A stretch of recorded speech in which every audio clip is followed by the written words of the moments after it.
جب ہم تمہارے گھر جائیں گے تو تم ہمیں کیا کھلاؤ گے، اور جب تم ہمارے گھر آؤ گے تو کیا تحفہ لے کر آؤ گے؟ مطلب ہے کہ ساری ذمہ داری تمہارے اوپر ہے. ہم تمہارے گھر جائیں تو مہمانی تمہارے ذمہ ہے، اور تم ہمارے گھر آؤ تو تحفہ لانا میرے ذمہ ہے، تمہارے ذمہ ہے. وہ ساری ذمہ داری تمہارے اوپر عائد ہوتی ہے کہ میرے ساتھ حسن سلوک کرو. میرے ذمہ کچھ نہیں ہے. میں جاؤں تو کیا تحفہ لے کے جاؤں اس کا تصور نہیں. تم میرے گھر آؤ تو میں کیا کھلاؤں اس کا تصور نہیں، بلکہ تمہارے اوپر ذمہ داری ہے کہ تم مجھے کھلاؤ، تم میرے لیے تحفہ لے کے آؤ. تو یہ ایک ذہنیت ہے کہ آدمی اپنا بھلا سوچتا ہے، دوسرے کی طرف فکر نہیں ہوتی. رسول کریم صلی اللہ علیہ وسلم فرماتے ہیں جو اپنے لیے پسند کرتے ہو وہ دوسرے کے لیے بھی پسند کرو. تم چاہتے ہو تمہاری عزت ہو، دوسروں کی عزت کرو. تم چاہتے ہو کہ تمہیں اچھی آمدنی ہو تمہاری، دوسروں کے لیے بھی کوشش کرو اور فکر کرو کہ ان کی بھی اچھی آمدنی ہو. تم چاہتے ہو کہ تم خوشحال ہو تو دوسروں کے لیے بھی چاہو کہ وہ خوشحال ہو. تم چاہتے ہو کہ دوسرے مشکل وقت میں میری مدد کریں تو تم بھی مشکل وقت میں ان کی مدد کرو. اپنے آپ کو دوسرے کی جگہ کھڑا کر کے دیکھ لو کہ میں جو سلوک دوسرے کے ساتھ اس وقت کر رہا ہوں، اگر میں اس کی جگہ ہوتا اور میرے ساتھ یہ سلوک کر رہا ہوتا تو مجھ پر کیا گزرتی. لیکن یہ اہم اصول جو نبی کریم صلی اللہ علیہ وسلم نے بیان فرمایا، یہ ہم اپنی عملی زندگی میں فراموش کیے ہوئے ہیں، بھولے ہوئے ہیں. جب ہم کسی کے ساتھ معاملہ کرتے ہیں تو اس میں یہ خیال نہیں آتا کہ اگر وہ میرے ساتھ یہ معاملہ کرتا تو مجھ پر کیا گزرتی. مثال کے طور پر ہم مجلس میں بیٹھے ہیں اور کسی شخص کا ذکر آ گیا، مسلمان بھائی کا، اس کی برائیاں بیان کرنی شروع ہو گئی، اس کا مذاق اڑانا شروع کر دیا گیا. آدمی یہ نہیں سوچتا کہ اگر میرے ساتھ یہ معاملہ ہوتا کہ کسی مجلس میں میری برائی کی جا رہی ہوتی، میرا مذاق اڑایا جا رہا ہوتا تو مجھ پہ کیا گزرتی. اور یہ غیبت ہی کی بات نہیں، بلکہ بس اوقات ایسا ہوتا ہے مجلس میں کسی کو شرمندہ کیا جاتا ہے، اس کی نقل اتار کر، اس کا مذاق اڑا کر اسے شرمندہ کیا جاتا ہے. تو یہ نہیں سوچتا کہ اگر میرے ساتھ یہ معاملہ ہوتا کہ بھری مجلس میں میرا مذاق اڑایا جاتا، بھری مجلس میں میری برائیاں بیان کی جاتی اور مجھ پر کیا گزرتی. رسول کریم صلی اللہ علیہ وسلم ارشاد فرماتے ہیں کہ اپنے آپ کو دوسری کی جگہ کھڑا کر کے دیکھ لو کہ میں ہوتا اور میرے ساتھ یہ سلوک ہوتا تو میں پسند کرتا یا ناپسند کرتا. اگر اپنے لیے بھی پسند کر رہا ہو ٹھیک ہے، اس کے لیے بھی پسند کرو. اپنے لیے ناپسند کر رہا ہو اس کے لیے بھی ناپسند کرو. یہ اصل اصول نبی کریم صلی اللہ علیہ وسلم نے ارشاد فرمایا. اور ساتھ میں یہ حدیث جو میں نے آپ کے سامنے پڑھی وہ یہ کہ اگر کوئی بندہ اپنے کسی بھائی کی مدد کر رہا ہے تو اس کی اتنی فضیلت بیان فرمائی کہ جتنی دیر وہ اپنے بھائی کی کوئی مدد کر رہا ہوتا ہے، اس کی کوئی حاجت پوری کر رہا ہوتا ہے، اللہ تبارک و تعالیٰ بھی خود اس کی اپنی حاجت پوری کرنے میں لگ جاتا ہے. ایک شخص کو مثال کے طور پر بیماری ہے، پریشانی ہے، بیماری کی وجہ سے آپ اگر اس کے علاج کے لیے کچھ کوشش کر رہے ہیں کہ اس کا علاج ہو جائے، اس کی بیماری دور ہو جائے، تو جتنی دیر آپ اس کے علاج میں خرچ کریں گے اس کے ساتھ ہمدردی کرتے ہوئے، تو اللہ تبارک و تعالیٰ آپ کے ساتھ آپ کی اپنی حاجتوں میں، آپ کی اپنی مشکلات میں اللہ تبارک و تعالیٰ مدد کرے گا. من کان اللہ فی حاجت اخی، اور بعض میں فی عون اخیہ، کہ اگر کوئی شخص اپنے بھائی کی حاجت پوری کرنے میں لگا ہوا ہے تو اللہ تعالیٰ اس کی حاجتیں پوری کرنے میں لگ جاتے. اور من نفس عن مؤمن کربتن، اگر تمہارے کسی بھائی مسلمان کو کوئی بے چینی درپیش ہے اور اس بے چینی کا تم کوئی مداوا کرنے کے لیے کوئی کوشش کرتے ہو، اس کی بے چینی دور کرنے کے لیے، کسی بھی قسم کی بے چینی، بیماری کی بے چینی ہو، بے روزگاری کی بے چینی ہو، فقر و فاقے کی بے چینی ہو، گھر میں جھگڑے کی بے چینی ہو، اس کو اگر تم دور کرنے کے لیے کوئی اقدام کرتے ہو، کوئی کوشش کرتے ہو، تو اللہ تعالیٰ تمہاری آخرت کی بے چینیوں میں سے کوئی بے چینی دور فرمائے گا۔ آخرت کی بے چینی کوئی معمولی بے چینی نہیں ہے۔ جب حساب و کتاب ہو رہا ہے، میدان حشر قائم ہے، اعمال تولے جا رہے ہیں، جنت اور جہنم کے نظارے سامنے ہیں کہ پتہ نہیں مجھے جنت میں بھیجا جائے گا یا جہنم میں بھیجا جائے گا، اور اعمال کی گنتی ہو رہی ہے کہ کس نے کتنا عمل کیا تھا، کتنا وزندار عمل کیا تھا، اس کو تولا جا رہا ہے۔ اس وقت میں ہر انسان کو اپنی پڑی ہوگی، اور قرآن کریم میں آیا ہے کہ اس وقت میں نہ کوئی کسی کی فکر میں نہیں ہوگا، صرف ہر ایک کو اپنی پڑی ہوگی، نفسی نفسی کا عالم ہوگا۔ یوم یفر المرء من اخیہ و امہ و ابیہ و صاحبتہ و بنیہ، اس دن آدمی بھاگے گا اپنے بھائی سے، ماں سے، باپ سے، بیوی سے، اولاد سے، کہ بھائی تم اپنا کام جانو، مجھے تو اپنی پڑی ہوئی ہے، کسی طرح مجھے جہنم سے نجات مل جائے۔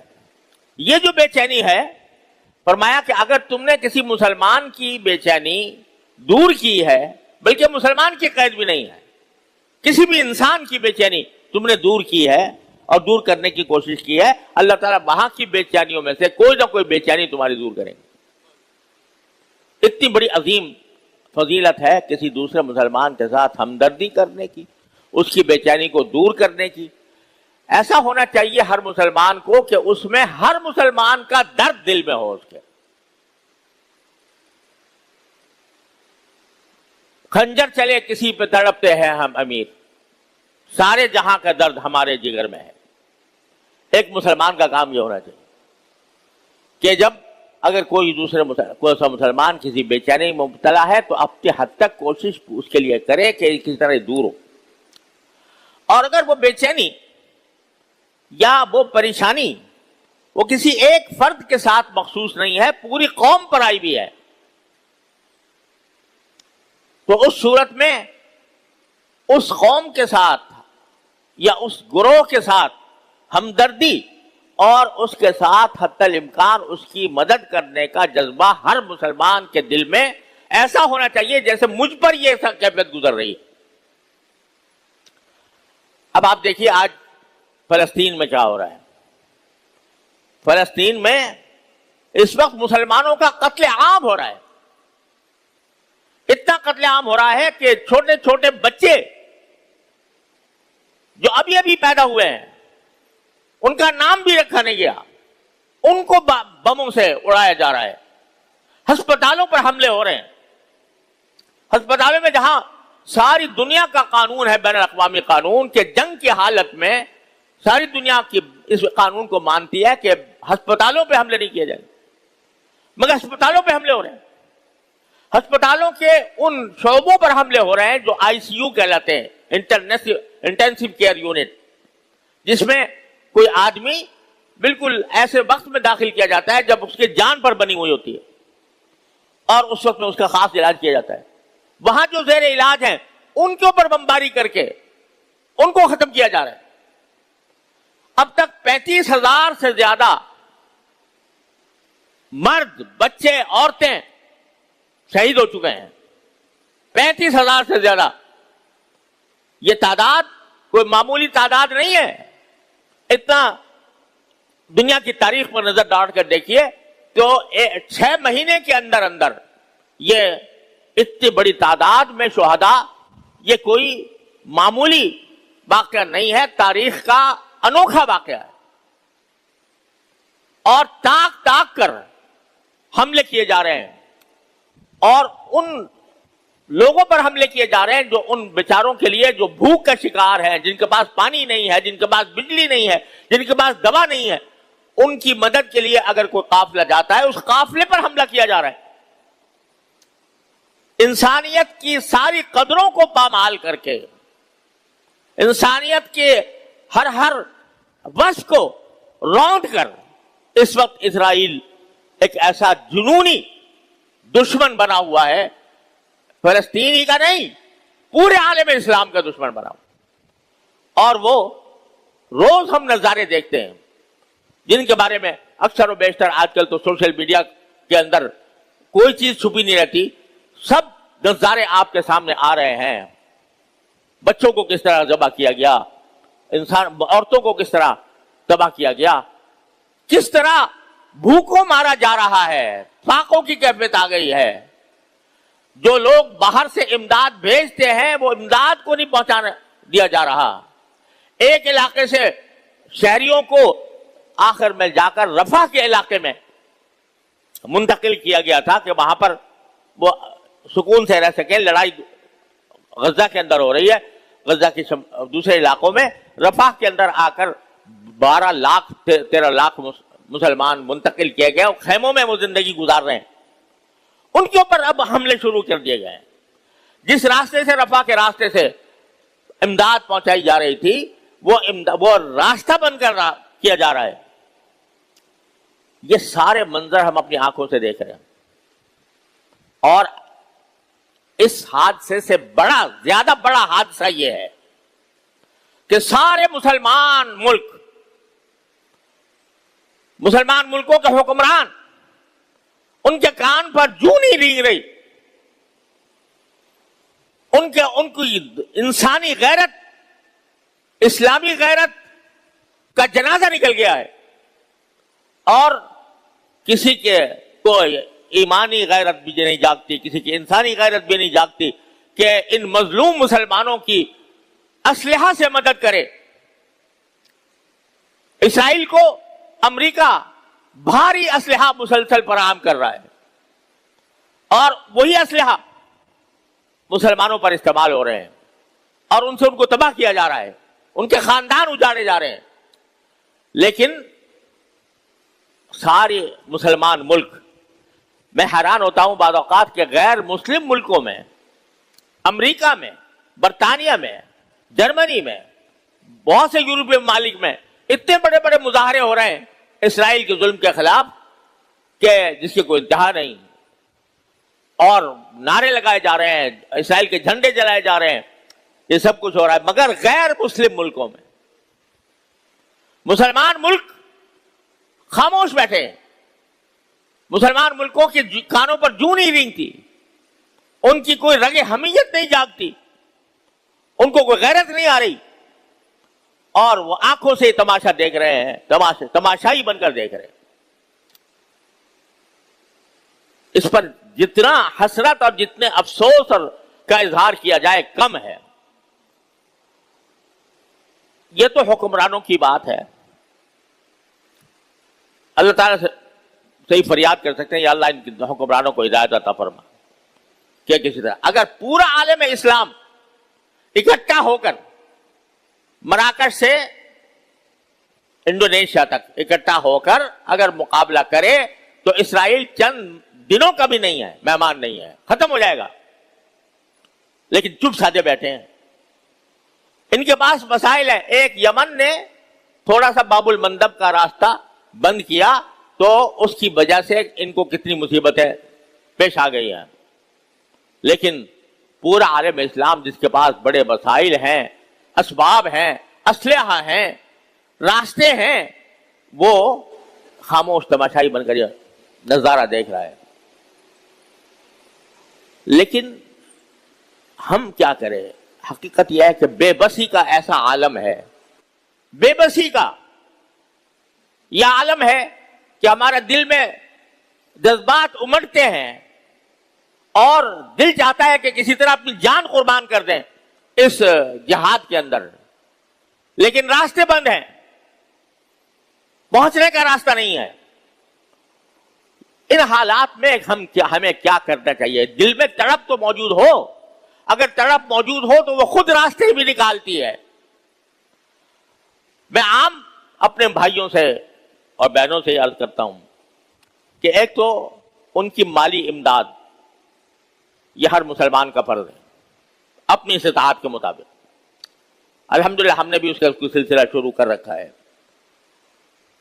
میں حیران ہوتا ہوں اس شخص پر کہ جو خوب کما رہا ہے لیکن اس کے دل میں کبھی خیال نہیں آتا کہ میں اپنی آمدنی کا کچھ حصہ اپنے مظلوم بھائیوں کو بھیج دوں.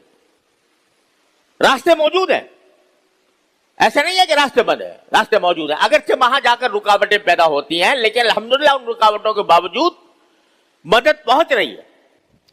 تو اس میں کوئی حصہ ڈالنے کا جذبہ کیوں پیدا نہیں ہوتا ایک مسلمان کے دل میں؟ چاہے وہ 1 روپے کا کیوں نہ ہو، 10 روپے کا کیوں نہ ہو. اللہ تعالیٰ کیا گنتی نہیں دیکھی جاتی، جذبہ دیکھا جاتا ہے. ایک تو اس طرف ایسا لگتا ہے کہ توجہ جتنی ہونی چاہیے تھی اتنی نہیں ہے. دوسری ایک چیز جو وقت بھی ختم ہو رہا ہے تو میں مختصراً آپ حضرات سے سب سے انتہائی درد مندانہ گزارش کرتا ہوں کہ اگر اور کچھ ہمارے بس میں نہیں ہے، ہمارے پاس اسلحہ نہیں ہے جو ان کو پہنچا سکے، ہمارے پاس جانے کا راستہ نہیں ہے جو وہاں پر چلے جائیں، ہمیں لڑنا نہیں آتا کہ جس کی وجہ سے جا کے ہم ان کی مدد کر سکیں، اگر مالی مدد کے ساتھ ساتھ اگر ہم اتنا تو کر سکتے ہیں کہ اللہ تعالیٰ سے مانگیں، اللہ تعالیٰ سے رجوع کریں، اللہ تبارک و تعالیٰ سے ان کے لیے فتح و نصرت کی دعائیں کریں. یہ اللہ تبارک و تعالیٰ ہی کا فضل و کرم ہے کہ 6 مہینے سے زیادہ گزر چکے ہیں مگر وہ لوگ ڈٹے ہوئے ہیں. اتنے بھاری اسلحہ کے مقابلے میں، اتنی بھاری جنگی طاقت کے مقابلے میں ڈٹ کر مقابلہ کر رہے ہیں اور ابھی تک ان کو شکست نہیں دی جا سکی. یہ اللہ تعالیٰ کا خاص فضل و کرم ہے، اللہ تعالیٰ ہی کرا رہا ہے. اس سے تو مانگے اور یہ مانگے کہ اللہ تبارک و تعالیٰ کسی طرح ہمارے مسلمانوں کو اس مصیبت سے نجات عطا فرما دے. اب مانگنے کا ایک طریقہ تو یہ ہے کہ ہر نماز کے بعد دعا کرے، چلتے پھرتے آدمی دعا کرے، دل پر یہ خیال مسلط رہے اس کے، یہ مگر آدمی پھر بھول جاتا ہے، یعنی دل میں خیال آتا بھی ہے مگر بھول جاتا ہے. تو میں یہ ایک ذہن میں تجویز آئی ہے، آپ حضرات امید ہے کہ اس کی تائید فرمائیں گے. ہر مسلمان اپنے 24 گھنٹوں میں سے 10 منٹ فلسطین والوں کے لیے وقف کر دے. 10 منٹ. اس 10 منٹ میں اللہ تبارک و تعالیٰ کے حضور حاضر ہو کر کیا کرے؟ آیت کریمہ پڑھے. آیت کریمہ لا الہ الا انت سبحانک انی کنت من الظالمین. یہ تجربہ ہے. ایک تو قرآن کا وعدہ ہے لا الہ الا انت سبحانک انی کنت من الظالمین. یہ حضرت یونس علیہ السلام نے مچھلی کے پیٹ میں جا کر یہ کلمات کہے تھے. تو اس گھٹن میں جو مچھلی کے پیٹ میں حضرت یونس علیہ السلام کو پیش آئی تھی اس میں آپ نے یہ پکارا اپنے پروردگار کو لا الہ الا انت سبحانک انی کنت من الظالمین. تو قرآن کیا کہتا ہے کہ جب انہوں نے اس طرح پکارا فنجیناہ من الغم، ہم نے ان کو اس گھٹن سے نجات دے دی. ان کلمات کی بدولت ہم نے ان کو اس گھٹن سے نجات دے دی. صرف اتنا ہی نہیں، آگے قرآن کہتا ہے وَكَذَلِكَ نُنْجِي الْمُؤْمِنِينَ، اور ہم اسی طرح مومنوں کو نجات دیا کرتے ہیں. کیا مطلب کہ کیا ہر مومن جائے گا مچھلی کے پیٹ میں اور پھر وہ پڑے گا اور پھر وہ اس کو اللہ تعالیٰ نجات دیں گے؟ مطلب یہ ہے کہ مومنین کے ساتھ بھی ہم یہ معاملہ کرتے ہیں کہ اگر ہمیں اس طرح پکارے کوئی اس گھٹن کے وقت میں، کرب اور بے چینی کے وقت میں ہمیں پکارے تو ہم مومنین کو نجات دیا کرتے ہیں، اسی طرح جیسے یونس علیہ السلام کو نجات دی تھی. تو میرے بھائیوں گزارش یہ ہے کہ 10 منٹ ہر آدمی. ہمارے پہلے زمانے میں طریقہ یہ ہوتا تھا کہ ہر محلے کے اندر خاندانوں میں آیت کریمہ کا ختم ہوتا تھا، 1.25 لاکھ مرتبہ پڑھ کر دعا کی جاتی تھی. اب بھی جہاں یہ ممکن ہو وہاں یہ کیا جائے، اور انشاءاللہ میں اپنے دارالعلوم میں بھی اس کا سلسلہ شروع کروں گا. لیکن ہر مسلمان سے درخواست ہے 10 منٹ نکال لے، بس 10 منٹ میں یہ آیت پڑھے لا الہ الا انت سبحانک انی کنت، جتنی مرتبہ پڑھ سکے لا الہ الا انت سبحانک انی کنت من الظالمین، لا الہ الا انت سبحانک انی کنت من الظالمین. رٹ لگائے اس کی، پڑھتا رہے. 10 منٹ یہ پڑھ کر اللہ تعالیٰ سے مانگے یا اللہ ہمارا دل رو رہا ہے، ہم بے چین ہیں لیکن بے بس ہیں، آپ اپنے فضل و کرم سے راستے کھول دیجئے اور ان مسلمانوں کو ظلم و ستم سے نجات عطا فرما دیجئے اور حماس کے مجاہدین کو فتح مبین عطا فرما دے۔ یہ ہر آدمی 10 منٹ یہ کام، کیوں بھائی 10 منٹ کوئی مشکل کام ہے، کوئی لمبا چوڑا کام؟ ارے بھائی وہ دونوں جانیں لڑائی ہوئی ہے ان لوگوں نے، تم 10 منٹ نہیں نکال سکتے اللہ کے راہ میں جہاد کرنے والوں کے لیے؟ 10 منٹ نکال کر اس میں یہ کلمہ، یہ ہر انسان اپنے ذمے لازم سمجھ لے۔ اگر یہ نہیں کر سکو گے، یہ بھی نہیں کرو گے، مجھے ڈر ہے کہ اللہ تعالیٰ کے ہاں جا کے پکڑ ہوگی کہ تمہاری آنکھوں کے سامنے مسلمانوں کا خون بہ رہا تھا، قتل عام ہو رہا تھا، تمہیں اتنی بھی توفیق نہیں ہوئی کہ مجھے پکارتے۔ اس لیے ہر مسلمان یہ کام کرے اپنی اپنی جگہ پر 10 منٹ۔ کیوں بھائی کرو گے؟ کرتے ہو؟ وعدہ کرو کہ یہ کام ہر مسلمان کرے گا، کوئی اس سے خالی نہیں رہے گا۔ اللہ تبارک و تعالی ہم سب کو اس کی توفیق عطا فرمائے۔ انشاءاللہ جب اللہ کو پکارا جاتا ہے، سچے دل سے پکارا جاتا ہے، تڑپ کے ساتھ پکارا جاتا ہے، وہ کبھی رد نہیں کرتا۔ وَكَذَلِكَ نُنْجِي الْمُؤْمِنِينَ اس کا وعدہ ہے، انشاءاللہ وہ پورا ہوگا۔ وآخر دعوانا